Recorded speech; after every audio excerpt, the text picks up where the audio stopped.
Well, sometimes I look back and I just wonder, what were we thinking? What was I thinking? We went for a long, long period of time with no resources. And when I mean no resources, I mean no resources. People told us we were crazy to go all in. You know, is this really going to work? I think some of the most beautiful things can emerge through trial and through difficult times.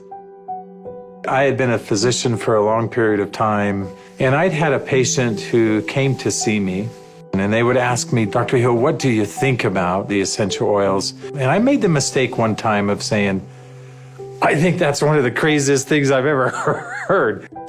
She looked me right in the eye and she said, I am so disappointed to hear that, because that's done more for me than you or any of your colleagues or anyone has ever done for me. And it intrigued me. And over time, I became more intrigued. I became involved with essential oils. And now for the last several decades, this is all that I have focused on and all that I have done. I remember when I first came into the essential oil industry, I thought they were voodoo oils. I thought they were really, really strange.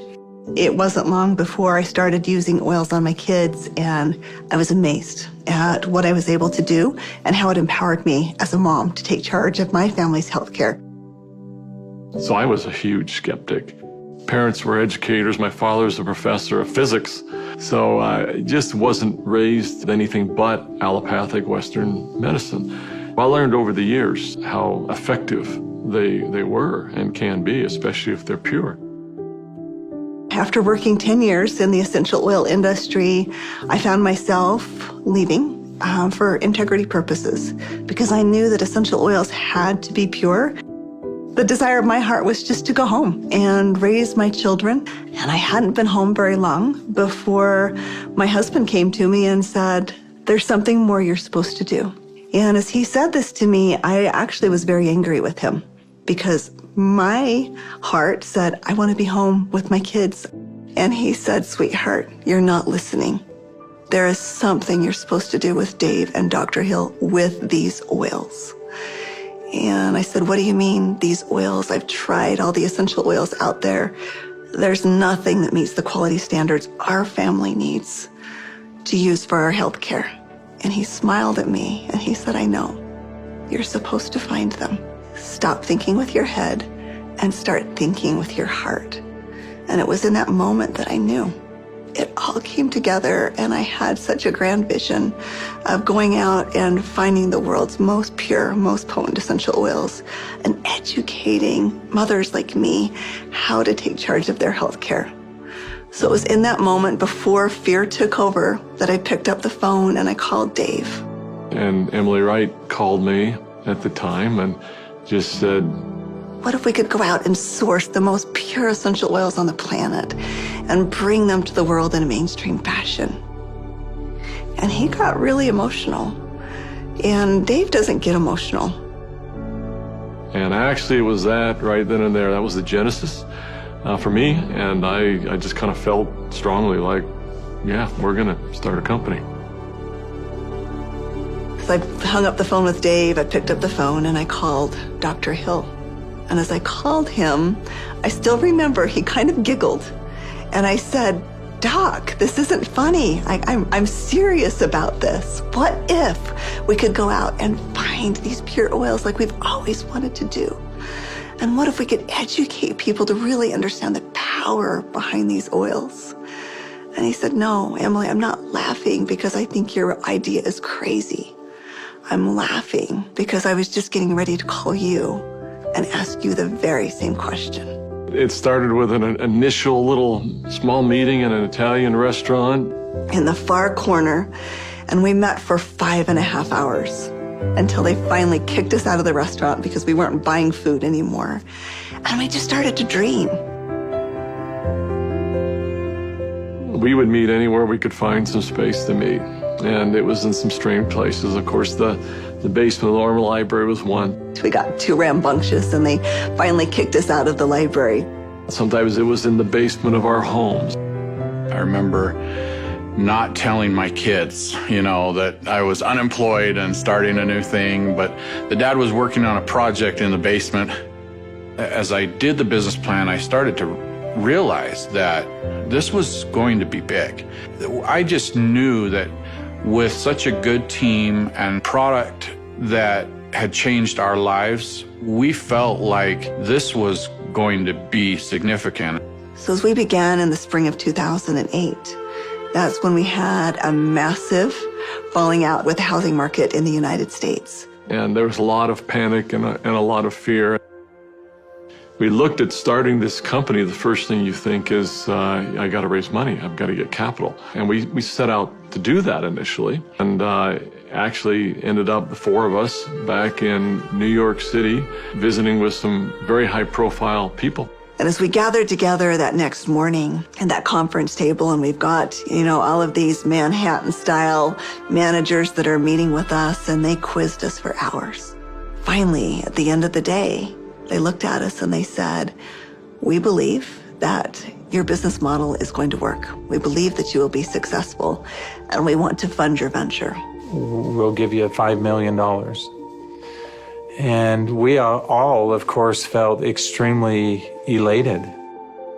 They were willing to fund the company, but of course they were interested in 51% and control.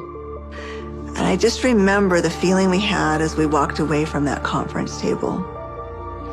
And the four of us found ourselves in front of the Statue of Liberty. And I remember looking across the water. Almost as if on cue, as I recall, we all just grew somewhat silent. And as we looked out over the water, and I looked at the Statue of Liberty, what rung true to me is we're doing this to give people freedom. And if we take their money, we can't make people free. And we can't make this dream that we have a reality, because they'll never allow us to bring the quality of essential oils that we know we have to light. Because they'll be looking for an exit strategy, they'll be looking for a return on their investment, and that can't be part of the equation. I remember standing right next to Dave Sterling, and Dave looked at me and in kind of a somewhat shocking way, he asked me, "How much money do you have, Doc?" And I said, I don't know. And he said, "How much can you pull together?" And I said, "I don't know." And he asked each one of us in succession, and before we left the park that afternoon, we had made the decision that we were unable to take any resources from anybody, and instead, we would all leverage everything we have. We took the equity out of our homes, we cashed out 401ks, we liquidated everything we owned in order for this dream to come to fruition. And so as I expressed this to my wife, I remember very clearly, she just looked at me and said, "Well, I trust you. You'll take care of us, and we'll be fine." And we had family members even come to us to say, "You're foolish. Your family is going to be homeless." So we went all in, everything. We didn't hold anything back. We thought it would be for just a couple of months that we went without any income, but it was 13 months. Those final months, we're eating almonds and yogurt and telling our kids they can't go to dance practice and they can't play sports because we don't have enough money. But having that belief that it was all going to be worth it. And I remember a day that we had $5,000 left in our account. $5,000 because we had just put together this big oil order. And we didn't know how we were going to make payroll. We didn't know how we were going to make commissions. And just to see how doors open every single time, as long as we continued to step forward, that doors open. People ask me sometimes, how are you guys able to do what you did? And, but everybody rolled their sleeves up and we did every job. We did this job, this job, this job. I was supposed to go out and find these precious oils. So as I started calling people, every single person would say, "Of course, our oils are 100% pure." And that's when I realized almost all essential oils that are sold out there are sold through brokers. These brokers were very smart people, often having very sophisticated labs, and the oils were almost always changed. Most were not pure, most were synthetically created. I had probably 100+ different samples that had been sent to my home. And every time we would meet, Dave, Dr. Hill would say, "Emily, have you found the oils yet?" I'd have to say, "Not yet." Like, are we going down the right path? Is this really what we're supposed to do? I remember one beautiful day, I opened up my doorstep and 5 oils showed up all on the same day. It was frankincense, lavender, tea tree, lemon, and peppermint. As I smelled these bottles, I called up Dave and I called up Dr. Hill and I said, "I found the oils." They said, "Don't you dare open them until we're all together." We knew that these oils were absolutely pure, and it gave us just enough confidence, just enough faith to continue stepping forward. I remember that first discussion we had. We talked about the culture of the company. What type of soul do we want dōTERRA to have? And we realized that these oils are experiential.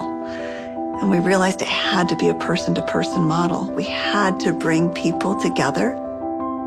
We've got to have a culture of giving back. We have to have a culture of caring. Locking arms with the people who are putting the seeds in the ground, who are harvesting these products. It's making sure that their needs are met. As I look back on it today with dōTERRA, it's overwhelming to me to see the impact it is around the world. There's a lot of sacrifice, but again, those are days we look back on, with some pride. Sacrifice is a really important piece in setting the foundation. Today, we've empowered nearly 8 million families all around the globe. We're now filling 315,000 bottles of oil every single day. And just to think about it on that scale just warms my heart, knowing that every single bottle is changing somebody's life on both sides of the bottle. I think this work has such purpose. It's like, how can we stop? We have single-handedly changed the acceptance of essential oils in science and in medicine. We are so committed to this work. We are so humbled to be stewards of what nature has created so perfectly for us. And we're so grateful for all of our amazing employees, for all of our amazing wellness advocates, for all of our amazing customers all around the world. We haven't changed in our mission. We haven't changed in our purpose. We're still true to those things that very early on were important. If doing the right thing was important then, doing the right thing is important now. If helping and giving service to other people was important then, it's important now. If sourcing oils differently and doing what had not been done before was important then, it's important now. We feel like, as crazy as it sounds, we're still just beginning.